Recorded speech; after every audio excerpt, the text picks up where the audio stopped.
Hi guys ကျွန်မရဲ့ရှောက်သွားရှောက်စား vlog လေးကနေပြန်လည်ကြိုဆိုလိုက်ပါရှင်ဒီနေ့ကတော့ကျွန်မ voice over သိမလို့ထားဘူးပေါ့နော်ကျွန်မအခုအရန်စားချင်နေတဲ့ craving ဖြစ်လို့ပေါ့နော်ဒီ dragon ball ကိုရောက်နေပါတယ်မှာထားတာမလားသေးဘူးပေါ့နော်တယောက်သေးပါရှင်ဒါကတော့လက်သေးလေးပေါ့နော်လှလို့ပြထားတာကဲစားလိုက်ပါဦးမယ်နော်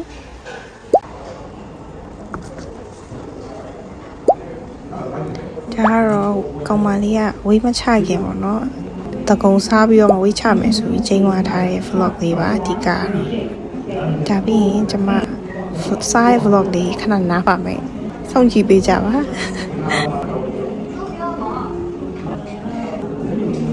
dragon ball ကတော့ဒီမော်ရန်ကြိုက်တာ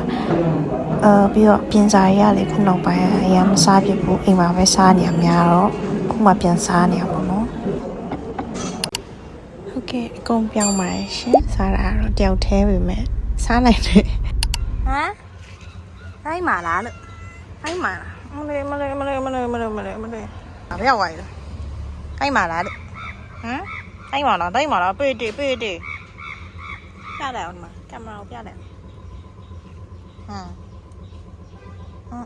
ဟောတင်းနေပို့စားလေဒါတော့အိမ်ပေါ့နော်မိုးရင်နေခဲ့တဲ့အိမ်တော့ကြောင်လေးကိုလာပြီးတော့မုံလာချွေရပါနော်ကဲအိမ်ပြန်มาတော့မယ်ရှင်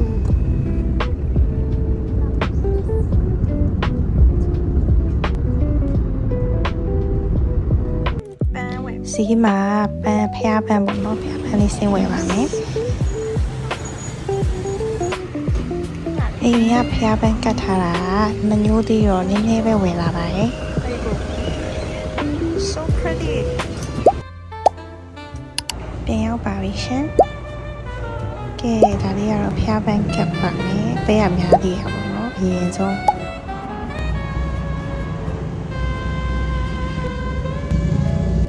ကြားပူရလေးပေါ့နော်ဟိုဖျားပန်းဆေးရင် outside ပြီးတော့မဆေးရဘူးဆိုလို့ကျွန်မဒီလိုမျိုးလေးဆေးပြထားပါတယ်နော်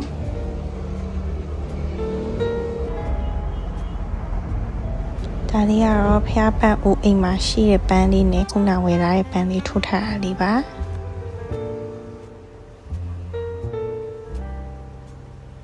ဦးဆရာကြီးပြီးပါပြီဆိုတော့လမ်းလျှောက်ပါမယ်တနေ့ကို45မိနစ်လောက်ကတော့အမြဲလမ်းလျှောက်ဖြစ်တယ်ပေါ့နော်အိမ်မှာဆိုလဲအိမ်ထဲမှာပဲပတ်လျှောက်နေမှာပေါ့ကဲဒီနေ့ vlog လေးကတော့ဒါပါပဲရှင် Thanks for watching and bye bye